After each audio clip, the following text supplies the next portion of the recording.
యాదాద్రి భువనగిరి జిల్లా అడ్డగూడూరు మండలం ధర్మారం గ్రామంలో కాంగ్రెస్ పార్టీ సర్పంచ్ అభ్యర్థి మేకల మేరీ ఆనంద్ ఇంటింటి ప్రచారాన్ని జోరుగా నిర్వహించారు. ఈ సందర్భంగా గ్రామ ప్రజలను కలిసి సమస్యలను తెలుసుకుంటూ తమకు మద్దతు ఇవ్వాలని ఆమె కోరారు. ఇంటింటి ప్రచారంలో అనంతరం మేకల మేరీ ఆనంద్ మాట్లాడుతూ గ్రామ ప్రజలు ఆశీర్వదించి తనను సర్పంచ్గా గెలిపిస్తే ధర్మారం గ్రామంలోని అన్ని సమస్యలను ప్రాధాన్యతగా పరిష్కరిస్తానని హామీ ఇచ్చారు.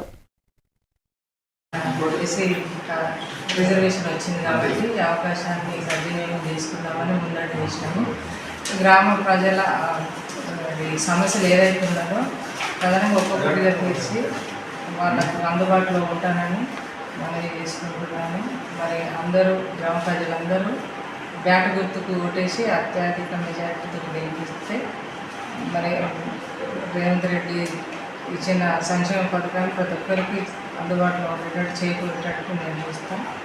ఎమ్మెల్యే సహకారంతో వార్డు మెంబర్ల సహకారంతో ప్రతి సమస్యను పరిష్కరిస్తా అత్యధిక మెజార్టీతో గెలిపేయాలని గ్రామ ప్రజలందరికీ నామని బ్యాట్ గుర్తుకు ఓటేయగలరని నా ప్రార్థన.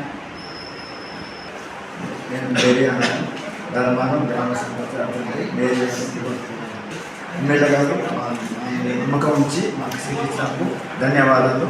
మేము ఈ గ్రామంలో ఉన్న సమస్యలన్నీ ఏ సమస్యలు ఉందో అన్ని కంట్రోల్ చేసాము. ఆ సమస్యలన్నీ సమర్థవంతంగా నెరవేర్చి అందరి సహకారంతో అందరికీ అందుబాటులో ఉండి అందరికీ మంచి చేస్తామని వాగ్దానం. అందరూ బ్యాట్ గుర్తుకు ఓటేసి భారీ మెజార్టీతో గెలిపించాలని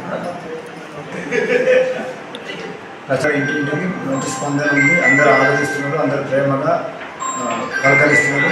మాకు ఆనందంగా ఉంది. అందరూ ఇలాగే ముందుండి బ్యాట్ గుర్తుకు ఓటేసి